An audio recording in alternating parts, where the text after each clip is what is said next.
20 मई को अमरावती महानगर पालिका की आम सभा की शुरुआत सामान्य प्रक्रिया के तहत हुई, लेकिन जैसे ही सभापति ने आचार संहिता के कारण बैठक स्थगित करने की घोषणा की, तभी मनोनीत सदस्य और पूर्व महापौर मिलिंद चिमोटे ने पिछली सभा की प्रोसीडिंग में दुरुस्ती को लेकर गंभीर मुद्दा उठाया। मिलिंद चिमोटे ने नगर सचिव कार्यालय पर आरोप लगाते हुए कहा कि पिछली बैठक की कार्यवाही में गलत तरीके से बदलाव किए गए हैं, जिस पर तुरंत ध्यान देने की जरूरत है। चिमोटे ने कहा कि नगर सेवक मंगेश मनोहरे द्वारा कोणार्क कंपनी के 3 महीने के पेमेंट को लेकर सवाल उठाया गया था। अरे बा हरामाचा पैसा आहे काय? मग त्याचे पैसे तुम्ही 3 महिने कापले गेले पाहिजे ना। मी काय चुकीचं बोलून राहिलो? जर पैसे वाचले त्या पैशातून तुम्ही दुसरं चांगलं काम करा।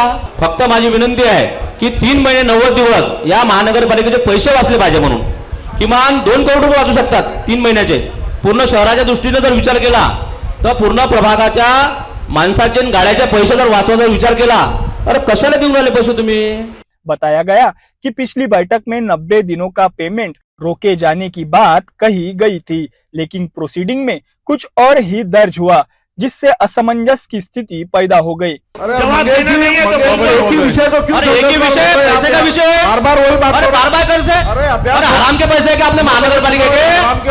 कोणार्क कंपनी एक तो बोगस है, उसको 7 साल का ठेका दिया, उसके नियम हटी अलग है। मैं मंदिर में कार्रवाई करूंगा, सुनने के लिए तैयार नहीं। अरे हम तुम्हारे वोटर है, हम पे कार्रवाई करेंगे। अरे मत दिया तुमको महापौर साहब, बार बार वही बात। अरे हम अपने महानगरपालिका के हित में बात कर रहे हैं ना। तो मैं भी उसके लिए बोल रहा हूँ। अरे कभी समिति सभापति महोदय, मी काय चुकीचं बोलून नाही राहिलो। अरे एक मिनट मेरी बात तो सुनो। नहीं, अभी मेरी सुनना पड़ेगा आपको। वो सुन लिया आपकी भी सुनूंगा और मेरे भी आपको सुनना पड़ेगा। सभा का बहुत देर से सुन रहा है आपको। बताओ, बहुत देर से सुन रहा है। बताओ, बोलो। एक ही विषय है, अभ्यास गट के अहवाल अनुसार जो विषय पे कार्रवाई करना है वो कार्रवाई होंगी, और ऐसे कैसे नहीं करता हम देखते प्रचार। मेरा ये क्या होगा ना, मेरा क्या आपका जवाब? 3 महीने 90 दिन कोणार्क 90 दिन सभापति महोदय, कोरोना कंपनी सभापति महोदय 3 महीने 90 दिन बैठ जाइए। अरे 90 दिन उसको पैसे देंगे क्या आप? बैठ जाइए, आपने निर्णय ले लिया। आप उसको 90 दिन के पैसे देंगे क्या? नहीं देंगे, ऐसे कैसे? Thank you. अरे अभ्यास में उसमें है ना, उसमें थैंक यू सभापति, थैंक यू। इन्हीं मुद्दों को लेकर सभा में जोरदार बहस देखने को मिली। पारदर्शिता और रिकॉर्ड में बदलाव को लेकर उठे सवालों ने पूरे सदन का ध्यान आकर्षित किया। मागच्या 20 एप्रिल आणि 23 एप्रिल या 2 सभांचा कार्यवृत्तांत कायम करण्याचा विषय हा सभागृहाच्या समोर होता।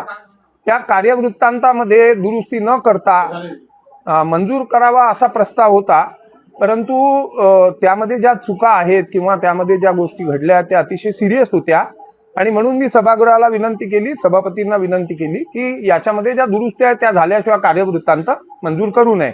त्यातला सर्वात महत्त्वाचा म्हणजे जो अहवाल होता अभ्यास गटाचा, त्या अहवालाला कुठल्याही स्वरूपाचं लीगल त्याच्यामध्ये स्टेटस दिलं नव्हतं, कारण तो नुसता अहवाल म्हणून टाकून दिला होता, पण त्याला विषय क्रमांक असला पाहिजे, त्याच्यामध्ये तो जो अहवाल आहे तो अहवाल त्या प्रोसिडिंग मध्ये असला पाहिजे आणि मग त्याच्यावर रुलिंग असलं पाहिजे। ही जी प्रथा आहे त्याप्रमाणे ते झालं नव्हतं, म्हणून त्याच्या बाबतीत आम्ही मुद्दा उपस्थित केला की ते तुम्हाला विषय नंबर टाकून त्याला सेपरेट विषय म्हणून, प्रशासकीय विषय म्हणून ट्रीट करावा लागेल आणि सर्व अहवाल पुन्हा रिप्रोड्यूस करून त्याच्यावरचं जे रुलिंग आहे ते द्यावं लागेल। दुसरा एक महत्त्वाचा विषय असा होता की मागच्या सभेमध्ये मंगेश मनोहरे सन्माननीय सदस्य यांचा प्रस्ताव क्रमांक 16 होता। या 16 नंबरच्या प्रस्तावाच्या चर्चेमध्ये माननीय सभापती यांनी असं रुलिंग दिलं होतं की कोणार्क कंपनीचे त्यांनी प्रश्न केला होता मंगेश मनोहरेंनी किंवा त्यांचं पेमेंट करणार का 90 दिवसाचं, त्याच्यावर त्यांनी असं म्हटलं होतं की त्यांचं पेमेंट देण्यात येणार नाही। तर ते आणि त्याच्याशी अनुषंगिक अनेक जे बाबी आहेत, जी चर्चा आहे ती आजच्या प्रोसिडिंग मधून वगळण्यात आली होती। प्रोसिडिंगचा तो भाग नाही आहे।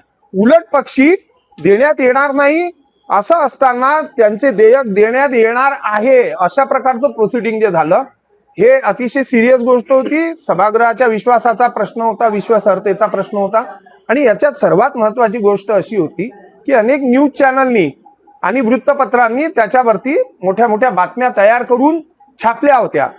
ते या सभागृहाच्या कामकाजावर विश्वास ठेवून छापल्या होत्या, कारण सभागृहामध्ये जे ठरलं ते त्यांनी लिहिलं की कोणार्क की मुश्किले बडी वगैरे जे काही आहे ते की 3 महिन्याचं भुगतान होणार नाही म्हणून।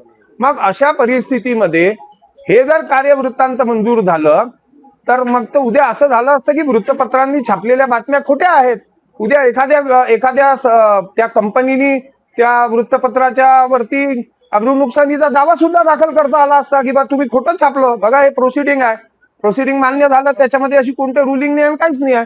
हा, आणि 7.5 लाख लोक जे बघतात ही सभा, त्यांनी त्यांच्या कानाने ऐकलं, त्यांच्या डोळ्यांनी पाहिलं, ते अतिशय गंभीर असा विषय जो आहे, असं प्रोसिडिंग आहे, ते त्याच्यातून वगळणं ही मला असं वाटते की या सभागृहाच्या गरिमा जी आहे तिला ठेच पोहोचवणारी गोष्ट असते. आता ते प्रशासकीय जी व्यवस्था आहे, नगरसचिवाचं कार्यालय, त्यांनी तसं का केलं तर त्याच्या तपशिलात आम्ही पुढे जाऊ. परंतु या दोन्ही विषयाचे सुधारित जे कार्यवृत्तांत आहे ते तयार करून पुढच्या सभेमध्ये सुधारित कार्यवृत्तांत ठेवावा लागेल अशी मागणी मी केली आणि ती सभागृहाने पण मागणी केली ती, आणि सन्माननीय सभापतींनी ती मान्य केली आहे. पुढच्या सभेला ते सुधारित कार्यवृत्तांत ठेवल्या जाईल अशी आम्ही अपेक्षा व्यक्त करतो. हालांकि आचार संहिता के चलते किसी भी प्रस्ताव पर अंतिम निर्णय नहीं लिया जा सका और सभा को स्थगित कर दिया गया. अब सबसे बड़ा सवाल यही है कि आखिर प्रोसीडिंग में बदलाव कैसे हुआ और इसके पीछे असली वजह क्या है.